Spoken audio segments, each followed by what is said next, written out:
religious type.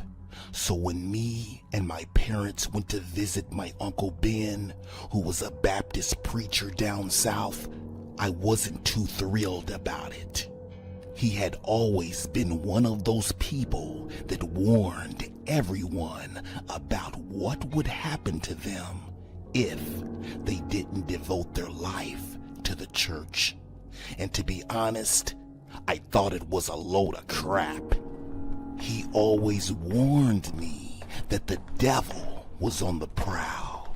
He had these crazy assumptions that they were demons in human form amongst us, here to recruit us for Satan's army. I, of course, shrugged it off as just another one of his crazy stories that he conjured up in his overly paranoid and highly delusional mind. When we had arrived at his house, there he was, standing there to greet us, with his Bible clutched in his fist tightly. As I walked past him, I politely spoke to him, but the only words that escaped his lips were, "Are you ready to protect yourself from the devil now?" As usual, I told him no, that I didn't believe in such nonsense. He then turned to me with the most creepy look on his face and said, "I tried to warn you, but you're on your own now. Good luck, you're gonna need it." Later on that night, during a powerful thunderstorm, as I was sleeping in the guest room, which always seemed to creep me out due to the fact that there was always a large, creepy cross of Jesus hanging above the bed where I slept. I had finally drifted off to sleep, but was awakened by a warm drip of liquid on my forehead. I thought it was just the roof leaking, since it was raining so heavily. But when I opened my eyes and wiped my forehead, it was not rain.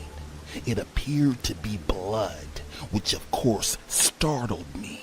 When the lightning flickered upon the cross, I had noticed that the nails in the hands of the Jesus figure was dripping blood. Then I heard a rustle under the bed. When I looked under it, there was these yellow eyes glowing in the darkness. Then the face of whatever it was slowly revealed itself. It had horns and teeth that were sharp and jagged. It was the devil.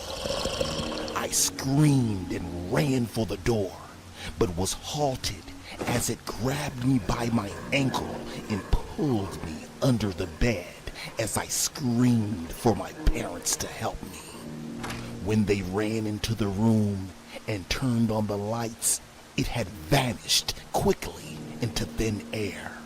I then ran into the arms of my parents breathlessly as my sobbing echoed throughout the room. The next day, in the car, on the ride home, my parents tried to convince me it was just a nightmare, but the red handprint on my ankle proved otherwise.